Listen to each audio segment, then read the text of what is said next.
Hello friends.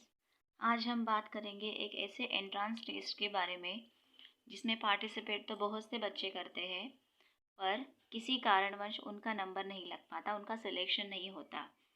जैसा कि आप सभी जानते हैं जवाहर नवोदय विद्यालय एंट्रेंस टेस्ट के बारे में, तो कुछ बच्चों को ठीक से गाइडेंस नहीं मिल पाता, या फिर कुछ बच्चे इकोनॉमिकल कंडीशन ठीक न होने के कारण कोचिंग क्लासेस नहीं लगा पाते। तो इसीलिए आज हम इन्हीं सब्जेक्ट के बारे में नवोदय के लिए एंट्रेंस टेस्ट के लिए जो जो टॉपिक है उनके बारे में आज से हम क्लासेस में नए नए वीडियो में बनाऊंगी। तो दोस्तों, ये जो बुक आती है नवोदय एंट्रेंस टेस्ट के लिए, तो उसके 3 सेक्शन होते हैं। पहला होता है मेंटल एबिलिटी टेस्ट। तो इसमें जो है यहाँ पर कुछ टॉपिक्स दिए हुए हैं, तो इनमें कुछ पिक्चर्स आते हैं जिसमें हमें ऑड मैन आउट ढूंढना होता है, फिगर मैचिंग करना, पैटर्न कंप्लीशन, ये सारी चीज़ें होती है। जो सेकंड सेक्शन होता है वो होता है अर्थमेटिक, जिसमें कि ये यहाँ पर टॉपिक दिए हुए हैं मैथ्स के। तो आज मैं इन्हीं टॉपिक के बारे में, मैथ्स के बारे में ही मैं वीडियो बनाऊंगी, क्योंकि बाकी जो मेंटल एबिलिटी टेस्ट है वो तो बच्चे इजीली कर लेते हैं। और उसके बाद जो थर्ड वाला सेक्शन होता है वो होता है लैंग्वेज। इसमें कुछ पैसेजेस दिए होते हैं जिन्हें पढ़ के क्वेश्चंस के आंसर देने होते हैं, तो ये भी बच्चे आसानी से कर लेते हैं। तो आज हम केवल जो सेकंड सेक्शन है मैथ्स के बारे में, उसी के बारे में आज हम पढ़ेंगे। ओके, तो आज से हम इस चैप्टर की शुरुआत करते हैं। हमारा फर्स्ट चैप्टर है नंबर्स एंड न्यूमेरिक सिस्टम। तो फ्रेंड्स, हमें सबसे पहले ये शुरू करने से पहले कुछ बेसिक जो बातें हैं वो जान लेनी है। तो सबसे पहले देखिए, नंबर्स में होल नंबर्स होते हैं। तो होल नंबर्स की शुरुआत होती है 0 से लेकर तो इनफाइनाइट तक, जितने भी नंबर होंगे उतने पर शुरुआत 0 से होगी। उसके बाद है नेचुरल नंबर्स, जिनकी शुरुआत 1 से होती है तो इनफाइनाइट तक, अनंत तक। इवन नंबर्स यानी जिनको हम 2 समान भागों में बांट सकते हैं, ऐसे नंबर्स। तो जैसे कि 2, 4, 6, 8 ये इवन नंबर्स है, और 0 जिस नंबर के एंड फर्स्ट यूनिट्स की प्लेस पर जो 0 अगर आता है तो वो नंबर भी इवन नंबर माना जाता है। जैसे यहाँ पर देखिए 6734 है, तो यहाँ पर यूनिट की प्लेस पर 4 है, मतलब ये पूरा नंबर इवन है। उसके बाद है ऑड नंबर्स। तो ऑड नंबर्स में 1, 3, 5, 7, 9, ये यहाँ पर 5 डिजिट्स यहाँ पर है, तो ये जिस भी नंबर के यूनिट की प्लेस पर रहेंगे तो वो नंबर भी ऑड रहेगा। जैसे देखिए 221, 683, तो यहाँ पर ये 3 जो है वो यूनिट के प्लेस में, मतलब ये पूरा नंबर ऑड हो गया। ठीक है। इसके बाद है प्रीसीडिंग नंबर्स, यानी जो कमिंग बिफोर, जो पहले आते हैं। जैसे 25 का प्रीसीडिंग नंबर रहेगा 24, 68 का प्रीसीडिंग नंबर रहेगा 67, यानी हमें -1 करना है प्रीसीडिंग नंबर निकालने के लिए। जो गिवन नंबर रहेगा उसमें से एक कम कर दो, माइनस कर दो। उसके बाद है सक्सीडिंग नंबर्स, जो कमिंग आफ्टर, जो बाद में आते हैं। जैसे 99 का सक्सीडिंग नंबर रहेगा 100, 47 का रहेगा 48, यानी हमें क्या करना है, उसमें +1 करना है सक्सीडिंग नंबर निकालने के लिए। उसके बाद है प्राइम नंबर्स। तो प्राइम नंबर्स यानी ऐसे नंबर्स जो किसी भी और दूसरे नंबर से डिवाइड नहीं होते सिवाय उनके। जैसे 2, 3, 5, 7, 11, 13, ये यहाँ पर जितने भी नंबर्स दिए हुए हैं वो सारे प्राइम हैं। ये केवल 1 से लेकर तो 100 तक के बीच में है। इसके आगे भी प्राइम नंबर्स है, पर ये केवल 1 से लेकर तो 100 के बीच में है। तो ये टोटल 25 प्राइम नंबर्स है जो कि किसी भी और टेबल में नहीं आते, किसी भी और नंबर से डिवाइड नहीं होते, इन्हें प्राइम कहा जाता है। और इसके बाद जो बचे हुए हैं, जैसे कि देखिए 4, 6, यानी जितने भी इनके बाद 1 से लेकर 100 तक जो बचे, उन्हें कंपोजिट नंबर्स कहा जाता है, क्योंकि वो दूसरे नंबर से भी डिवाइड होते हैं। जैसे कि 4 ले लीजिए तो 4 2 से डिवाइड होता है और 4 से भी। 8 है तो 8 2 से डिवाइड होता है, 4 से होता है और 8 से। इस तरह से तो इन्हें कंपोजिट नंबर कहा जाता है। लेकिन जो 1 है, 1 is neither a prime number nor a composite number. 1 जो है वो किसी भी गिनती में नहीं आता, उसे ना तो प्राइम कहा जाता है और ना ही कंपोजिट कहा जाता है। ठीक है। और 2 जो है ये एक ऐसा अकेला नंबर है जो कि प्राइम है। इसके अलावा कोई भी इवन नंबर्स प्राइम नहीं है। या देखिए यहाँ पर कुछ इन प्राइम नंबर्स को ही आप देख लीजिए, यहाँ पर 2 को छोड़कर कोई भी नंबर इवन है क्या? नहीं है। तो 2 ही एक ऐसा नंबर है जो इवन होते हुए भी प्राइम है। उसके बाद है को प्राइम नंबर्स। तो जैसे आपको अगर 2 नंबर्स दिए हुए तो आप कैसे पता लगाओगे कि वो को प्राइम है? तो को प्राइम नंबर्स यानी क्या? तो सबसे पहले तो हमें उनके फैक्टर देख लेने हैं कि 25 जो है वो कौन कौन से नंबर से डिवाइड होता है। ठीक।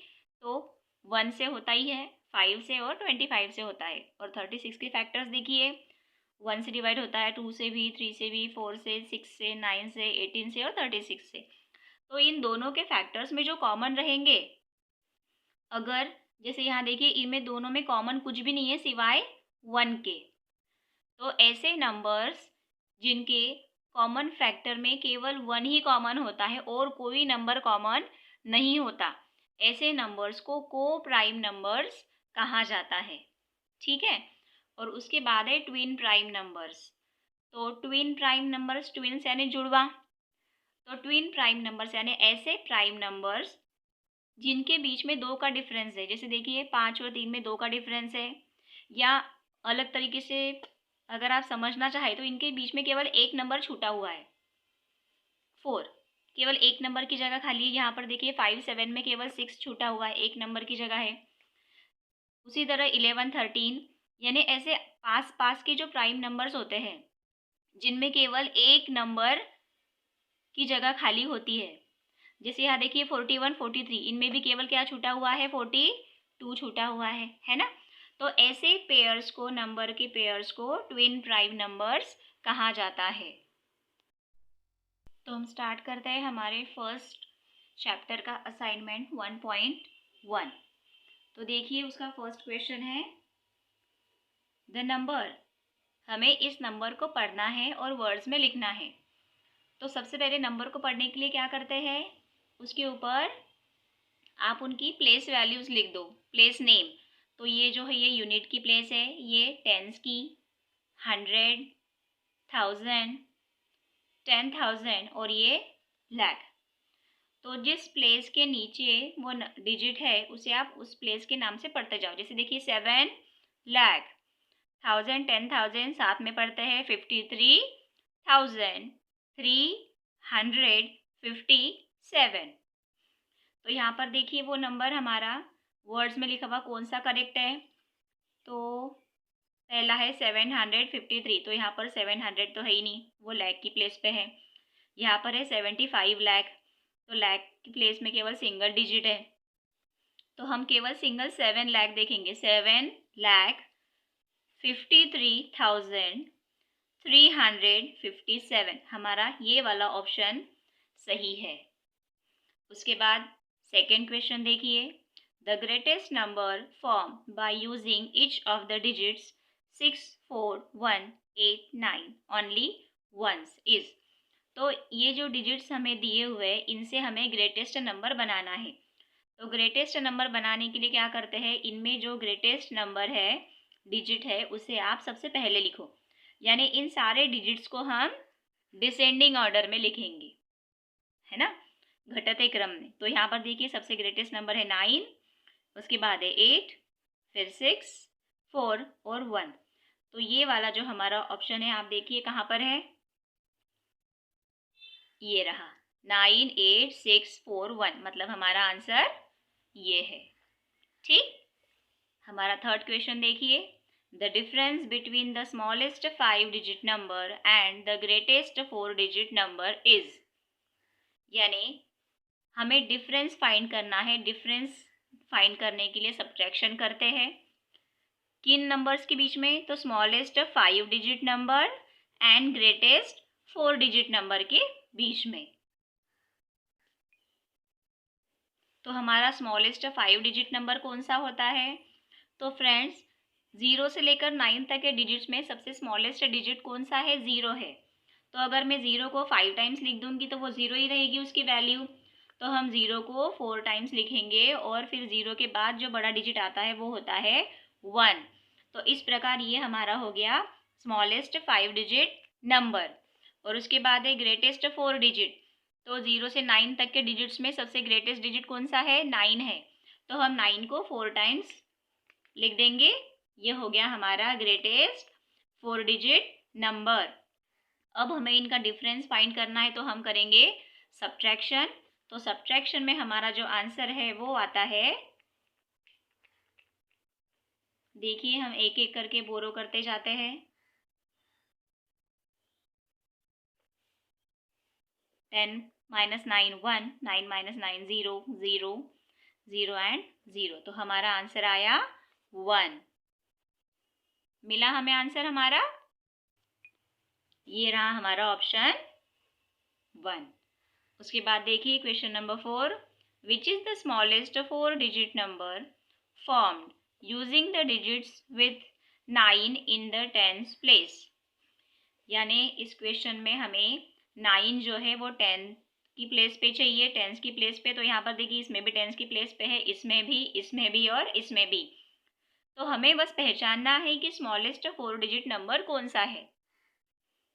तो सबसे पहले तो हम उनका जो पहला जो डिजिट होता है, जो पहली प्लेस है, उनके डिजिट्स का कंपैरिजन करेंगे। ताकि यहाँ देखिए 1 है, 1 2 2। तो 1 और 1 ये दोनों तो छोटे हैं और हमें छोटा ही नंबर चाहिए। तो अब इन दोनों में देखिए, ये दोनों तो बड़े हो गए, इनको छोड़ दीजिए। इन दोनों में देखिए सेकेंड जो डिजिट है 0 है और यहाँ पर सेकेंड डिजिट है 2। तो इनमें बड़ा कौन है? 2। तो हमें चाहिए स्मॉलेस्ट 4 डिजिट नंबर। तो ये भी बड़ा हो गया, मतलब हमें कौन सा आंसर मिलेगा? फर्स्ट वाला 1092। ये जो है ये सबसे छोटा 4 डिजिट का नंबर है। यहाँ देखिए question number 5, 16,813 is written as. 16,813 को हम कैसे लिखेंगे, है ना? तो आप चाहो तो इन नंबर्स को पढ़ के देख लो, या फिर बनाने का एक और तरीका होता है हमारे पास कि हम सबसे पहले क्या करते हैं, नंबर बनाने का तरीका। सबसे पहले तो हम क्या करेंगे, जो प्लेस के नेम होते हैं वो लिख लेंगे। Unit, tens, 100, 1000, 10,000, lakh and 10 lakh.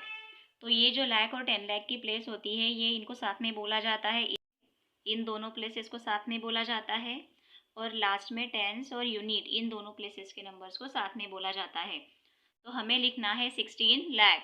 तो देखिए 10 लाख, ये टेंस की 10 लाख है और ये लाख है, तो हमें 16 लिखना है। 16 16 दोनों प्लेसेस में आ गया।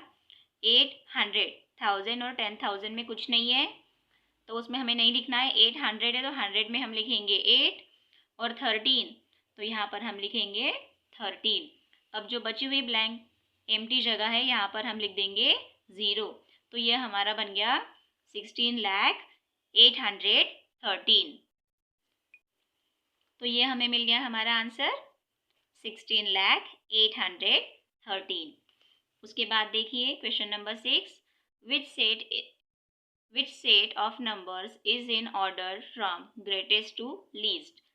यानी ग्रेटेस्ट नंबर से लीस्ट नंबर तक कौन सा सेट हमारा करेक्ट है डिसेंडिंग ऑर्डर का।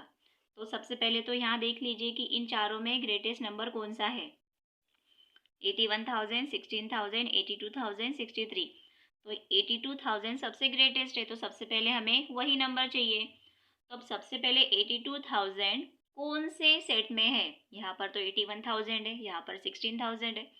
यहाँ पर देखिए 82,000 सबसे पहले है, ठीक, ये वाला सेट। तो हमारा ये वाला सेट सही है। और उसके बाद देखिए 81 उससे कम, 63 उससे कम और उससे कम 16,000। तो इस तरह से हमारा जो आंसर है वो है डी। अब क्वेश्चन नंबर 7 देखिए। The smallest number form by using the digits 4, 5, 3, 0 and 1। In digit से हमें स्मॉलेस्ट नंबर बनाना है। तो यहाँ पर ऑलरेडी बना के दिया हुआ है, आपको बस क्या करना है, इनमें से सबसे स्मॉलेस्ट नंबर आपको चूज करना है। तो देखिए यहाँ पर 10,345, 10,453, 10,354 और 10,435 है। तो ये बनाने के लिए हमें क्या करना चाहिए, ये जो डिजिट्स होते हैं ना, इन्हें हमें असेंडिंग ऑर्डर में लिखना है। जैसे मैंने यहाँ पर लिखा 0, 1, 3, 4, 5, पर 1 जो है वो अगर 0 जो है सबसे पहले लिखेंगे तो इसकी वैल्यू नहीं रहेगी। तो इसे हम क्या करेंगे, 2 नंबर पे ट्रांसफ़र कर देंगे, मतलब 1 पहले, फिर 0, फिर 3, फिर 4, फिर 5। तो ये हमारा आंसर है 10,345। तो वो ये रहा। अब उसके बाद देखिए question number 8। If the sum of the numbers written in each row If the sum of the numbers written in each row, column and diagonal is the same, then the values of x, y and z respectively are। यहाँ पर x, y और z की जगह पर हमें कुछ उनकी values put करनी है। तो वो क्या होनी चाहिए वो हमें पता लगाना है। तो क्वेश्चन में हमें ये बताया गया है कि रो का, कॉलम का या डायगोनली जो उनका एडिशन रहेगा वो सेम आएगा। तो हम एक काम करते हैं, इस रो का करके देखते हैं। 4 + 9 13, 13 + 2 15, यानी ऐसा एडिशन करेंगे तो भी 15 आएगा, कॉलम का करेंगे तो भी 15 आएगा और डायगोनली करेंगे तो भी 15 आएगा। तो हम सबसे पहले ये फर्स्ट रो करते हैं। देखिए 8 + 1 9। अब हमें 15 चाहिए, तो 9 में और कितने प्लस करेंगे, 6 करेंगे। तो x की वैल्यू हमें मिल गई 6। तो यहाँ पर हम लिखेंगे 6। उसके बाद देखिए, तो यहाँ पर 6 है, यहाँ पर 2 है, तो इनको ऐड कर लो। 6 + 2 8, और हमें चाहिए कितना, 15। तो अब 8 में कितना प्लस करोगे आप कि 15 मिलेगा। तो 8 में हम 7 प्लस करेंगे तो हमें 15 मिलेगा। ठीक, तो ये z की वैल्यू हो गई 7। अब हमें निकालनी है वैल्यू y की। तो देखिए इस रो को देख लेते हैं। तो 7 + ये 3 10 हो गया। तो अब हमें 15 चाहिए, तो फिर 10 में कितना प्लस करेंगे, 5। तो y की वैल्यू हमें मिल गई 5। तो हमारा ऑप्शन देखिए 6, 5, 7 कहाँ पर है, 6, 5, 7 ए में। तो हमारा आंसर है ए। इस प्रकार से हमारा फर्स्ट असाइनमेंट 1.1 कंप्लीट होता है। ओके।